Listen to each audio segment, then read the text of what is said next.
Hello everyone, कैसे हैं आप सब लोग। तो आज के वीडियो में हम ये चीज़ देखेंगे कि ऐसी कौन सी गलतियां होती है कि जिनकी वजह से जो रुकी हुई प्रेगनेंसी है वो पीरियड्स या फिर जो रुका हुआ गर्भ होता है वो पीरियड्स बन के बाहर आ जाता है।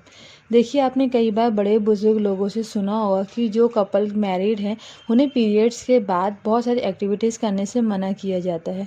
वो इसके लिए मना किया जाता है क्योंकि पीरियड्स 1 हफ्ते या फिर आप बोले 10 दिन के बाद से इम्प्लांटेशन का प्रोसेस शुरू होता है। इसीलिए बड़े बुजुर्ग मना करते हैं। अब इम्प्लांटेशन होता क्या है? देखिए, इम्प्लांटेशन एक ऐसा प्रोसेस है जब कोई भी एक कपल एक रिलेशन रखता है जो पीरियड से 14वें दिन पर होता है, जिस दिन एक एग एक अंडा रिलीज़ होता है और आपने अगर उसी पीरियड्स में रिलेशन रखा है तो उस वक्त एक स्पर्म अच्छी क्वालिटी का और एक एग फर्टिलाइज होते हैं और वो मिलकर एक ओवम बनाते हैं। जब ये ओवम धीरे धीरे जाकर एक बच्चादानी मतलब यूटेरस, जिसे हम मेडिकल टर्म में बोलते हैं, उस पर जाके जब वो चिपक जाते हैं तो उस प्रोसेस को हम इम्प्लांटेशन बोलते हैं। इम्प्लांटेशन ये बहुत ही इंपॉर्टेंट प्रोसेस है एक प्रेगनेंसी को, एक हेल्दी प्रेगनेंसी को ये आगे बढ़ाने के लिए, क्योंकि इम्प्लांटेशन का जो प्रोसेस होता है वो मेनली जो 14 डेज़ होता है वहीं के टाइम पे ही स्टार्ट होता है। लेकिन कुछ कुछ ऐसी गलतियाँ हो जाती है जिसकी वजह से ये जो रुकी हुई जो प्रेगनेंसी होती है, जिन्हें आप चेक करते हैं, जो प्रेगनेंसी कंफर्म होती है, जिसके लिए आप इतना ज़्यादा खुश होते हैं, वो कुछ मिस्टेक्स की वजह से एक पीरियड्स के फॉर्म में बन के बाहर आ जाता है। इसीलिए हम आज की वीडियो में ये जानेंगे कि ऐसी कौन सी गलतियाँ हैं जिन्हें आप अवॉइड करें जब आपकी प्रेगनेंसी कंफर्म हो जाती है। तो इसके लिए हम वीडियो स्टार्ट करते हैं। जो रुका हुआ गर्भ है वो पीरियड्स बन के बाहर ना आ जाए, इसके लिए जो सबसे पहली गलती है वो ये होती है कि अगर आपकी प्रेगनेंसी कंफर्म है तो आप जो गर्म चीज़ें हैं वो एकदम मत खाइए।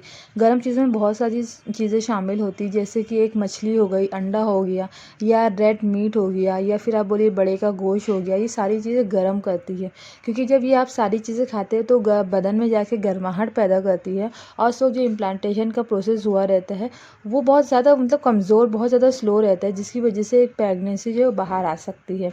इसके लिए आप अगर वाइन वगैरह का या ड्रिंक का इस्तेमाल करते हो, सारी चीज़ें आप कम से कम कर दीजिए। जितना हो सके आप गर्म चीज़ों का कम इस्तेमाल कीजिए।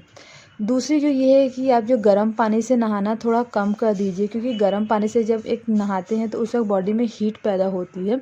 तो इसके लिए जब अगर ये हीट ज़्यादा पैदा हो जाएगी तो उसकी वजह से भी जो रुका हुआ जो गर्भ है, रुकी हुई जो प्रेगनेंसी है, वो पीरियड्स के फॉर्म में बाहर आ सकती है। इसीलिए आप ट्राई करें कि आप बहुत ही ज़्यादा गर्म पानी से ना नहाएं। ट्राई कीजिए कि एकदम हल्के गुनगुने पानी का ही इस्तेमाल करें। ये इसलिए आपको कह रहे हैं क्योंकि बहुत सारी जगहों पे ये देखा गया कि बहुत ज़्यादा हॉट वाटर से नहाने की वजह से, बहुत ज़्यादा गर्म पानी के नहाने की वजह से बदन में जो हीट की क्वांटिटी है वो बहुत ज़्यादा तेज़ी से बढ़ने लगती है, जिसकी वजह से बदन के ऊपर जो गर्मी बढ़ने की वजह से जो रुकी हुई प्रेगनेंसी होती है वो एक पीरियड्स के फॉर्म में कन्वर्ट हो जाती है। और दूसरा ये कि आपको बहुत ज़्यादा देर तक ये नहाना नहीं चाहिए गर्म पानी में, क्योंकि अगर ज़्यादा गर्म पानी अगर बदन में जाएगा तो वो प्राइवेट हिस्सों में भी जाता है, जिसकी वजह से अंदर गर्मी बढ़ने की वजह से जो रुका हुआ पीरियड से वो धीरे धीरे बाहर आने लगता है। दूसरी बात ये है कि अगर आपको कोई अपने हस्बैंड के साथ रिलेशन रखना है या कोई भी ऐसा रिलेशन रखना है तो इसके लिए आपको डॉक्टर से कंसल्ट करना बहुत ज़रूरी है। ये इसलिए बताया जाता है क्योंकि प्रेगनेंसी अगर कंफर्म होती है पीरियड्स के आने के बाद तो उसमें कुछ प्रॉब्लम की वजह से या रिलेशनशिप की वजह से भी वो गर्भ जो रुका हुआ रहता है वो बाहर आ सकता है। इसीलिए आप कोई भी रिलेशन, कोई भी चीज़ रखने से पहले आपको एक बार अपने डॉक्टर से कंसल्ट ज़रूर करना चाहिए। और ये भी देखा गया है कि आपको पीरियड जब प्रेगनेंसी सॉरी कंफर्म हो जाती है तो इसके बाद आपको ज़्यादा टाइम तक ये रिलेशन नहीं रखना चाहिए, क्योंकि बहुत सारी जगह पे ये भी देखा गया कि ज़्यादा टाइम तक ये रिलेशन रखने की वजह से भी जो रुका हुआ गर्भ है वो पीरियड्स के द्वारा बाहर निकल जाता है। उसके बाद जो सबसे बड़ी गलती ये आती है कि आपको बहुत ज़्यादा स्ट्रेस नहीं लेना है। अगर आप बहुत ज़्यादा स्ट्रेस लेंगे, बहुत ज़्यादा ओवर थिंकिंग करेंगे, बहुत ज़्यादा आप बैठ के सोचेंगे, इसकी वजह से भी आपकी जो बॉडी है उसके ऊपर मनफी असरात होने लगेंगे, जिसकी वजह से आपके बहुत ज़्यादा सोचने की वजह से जो आपकी बॉडी के ऊपर एक प्रेशर रिलीज़ होता है, जिसकी वजह से भी जो रुका हुआ गर्भ है वो धीरे धीरे बाहर आने लगता है। इसीलिए आपको चाहिए कि आप ज़्यादा टेंशन या ज़्यादा सोचना या बहुत ज़्यादा थिंकिंग ना करें।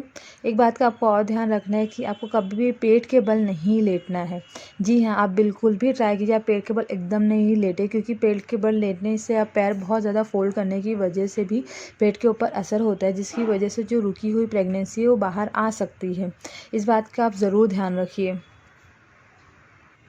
इसके बाद से जो सबसे बड़ी गलती ये होती है कि आपको बहुत ज़्यादा देर तक के चलना नहीं है। जी हाँ, आपको दिन में बहुत ज़्यादा देर तक या तो बहुत लंबे टाइम तक के लिए नहीं चलना है, क्योंकि ज़्यादा चलने की वजह से भी बॉडी के ऊपर मंफी असरात होने लगते हैं। इसकी वजह से भी जो रुकी हुई जो प्रेगनेंसी रहती है वो बाहर आ सकती है। इसीलिए आप ज़्यादा से ज़्यादा हल्की-फुल्की वॉक करें या नॉर्मल वॉक करें, लेकिन बहुत ज़्यादा तेज़ बिल्कुल भी ना चलें। एक बात का आपको और ध्यान रखना है कि आप अपनी पूरी प्रेगनेंसी में हाई हील्स बिल्कुल भी ना पहनें। जी हाँ, ज़्यादा हाई हील्स पहनने की वजह से भी बॉडी के ऊपर जो है प्रेशर रिलीज़ होने लगता है, इसलिए आप हाई हीट की जल्दी सैंडल ना पहनें। आप बहुत ज़्यादा देर तक ये ट्राई कीजिए खड़े ना रहें, क्योंकि ज़्यादा देर तक के खड़े होने की वजह से जो ग्रेविटी की वजह से ब्लड सर्कुलेशन पैरों में खींचने लगता है, जिसकी वजह से आपको प्रेगनेंसी के टाइम में पैरों में बहुत ज़्यादा तकलीफ़ हो सकती है। पैरों के नीचे जो है सूजन वगैरह भी आ सकती है। इसके लिए आप ट्राई कीजिए आप बहुत ज़्यादा देर तक के खड़े ना होइए। एक बात का आपको और ध्यान रखना है कि आपको लंबा ट्रैवल बिल्कुल भी नहीं करना है। आप छोटे ट्रैवल वगैरह करने के लिए जा सकते हैं बाहर, पर लंबे ट्रैवल के लिए आप बिल्कुल भी मत जाइए, क्योंकि लंबे ट्रैवल की वजह से आपकी बॉडी पे झटका लग सकता है। इसलिए बहुत सारे लोग मना करते हैं कि आप दूर के ट्रैवल बिल्कुल मत कीजिए, लेकिन आप अपना माइंड फ्रेश करने के लिए छोटे-छोटे ट्रैवल्स कर सकते हैं। तो आप ट्राई कीजिए कि आप छोटे-छोटे ही ट्रैवल करें, बहुत ज़्यादा लंबा ट्रैवल ना कीजिए। तो ये सारी गलतियाँ थी जो मैंने आज आपको बताई हैं। होप सो आपको ये वीडियो अच्छा लगा होगा। वीडियो अच्छा लगे तो इसे लाइक ज़रूर कीजिए। Thank you.